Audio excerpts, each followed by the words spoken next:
तो जैसा कि हम सबको पता है कि पितृपक्ष का मंथ स्टार्ट हो गया है, जिसमें हम लोग अपने एंसेस्टर्स की पूजा करते हैं। तो मेरे बाबा की श्राद्ध थी, जिसके लिए हमने और पापा ने एक दिन पहले प्रिपरेशन कर ली थी। सारा सामान परचेज करके आए थे और बुआ को बुला लिया था। बुआ को क्योंकि वही कुकिंग करने वाली थी और बुआ आ गई थी। वो काफ़ी ज़्यादा थक गई थी और आते ही किचन में जुट गई थी, क्योंकि सब कुछ उन्हें बनाना था। बाबा की जितनी भी फेवरेट डिशेस रहती उन्हें, जो कुछ भी पसंद था। बुआ कैमरे के आगे शर्मा रही थी, हाय नहीं कर रही थी। फिर हम मेरे कहने पे उन्होंने थोड़ा बहुत हाय कर ही दिया था और बस यही चल रहा था।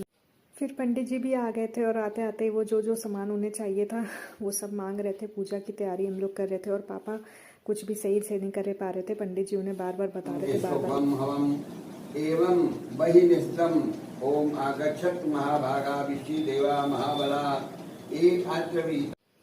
फिर मैं भी तैयार होकर के आ गई थी। मुझे तैयार होने में काफ़ी टाइम लगा था और बुआ आ गई थी। मैं तब नहीं नहाई थी, बुआ के आने के बाद नहाई थी। पंडित जी भी आ गए थे और मैं डांट भी मतलब मन ही मन सोच रही थी, मन में ख़राब भी लग रहा था, लेकिन फिर मैं तैयार हो गई। और काफ़ी टाइम के बाद फिर तैयार, मतलब काफ़ी टाइम लग गया था। फिर तैयार होने के बाद मैं सबसे पहले बाहर गई। मैंने थोड़ा बाहर का भी कुछ रिकॉर्डिंग करी और बाहर देखते ही कुछ लोग मुझे देख करके इतना जलते हैं कि वो मुंह बनाए ले रहे थे, पर मुझे कोई फ़र्क नहीं पड़ रहा था, क्योंकि मैं अपने आप में ही इतनी खुश थी। खुश क्या, मतलब बिजी थी, बस अच्छा फील आ रहा था।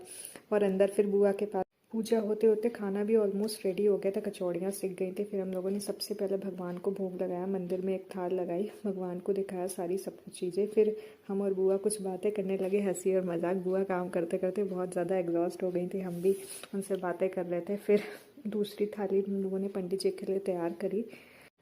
फिर हम लोगों ने दूसरी थाल स्टार्ट करी, बाबा को भोग लगाया और पंडित जी के लिए भी दूसरी थाल स्टार्ट करी। बाबा को भोग लगा दिया था और पंडित जी की भी थाल रेडी कर दी थी। फिर बुआ भी थक गई थी। फिर बुआ अपना और मेरा खाना लगा रही थी। काम करते करते इतना थक गए थे। फिर हम लोग खाना खाने बैठ गए थे।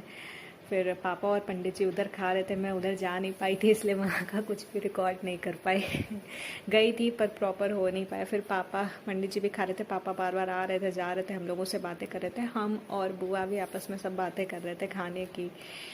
और बुआ पूछ रही थी, तुम्हें प्रॉपर खाना नहीं हो पाता, आज कितने दिन बाद खा रही हो? तो बस हम लोग यही सब कह रहे थे, कितने दिन बाद पूरा खाना कायदे से खा रही हो। हमने यही सारी बातें करते हुए, पापा बार बार आ रहे थे, जा रहे थे, यही सब रहा। फिर पंडित जी का जाने का टाइम हो गया और उन्होंने अपनी सारा चीज़ें पैक करी अपनी साइकिल में।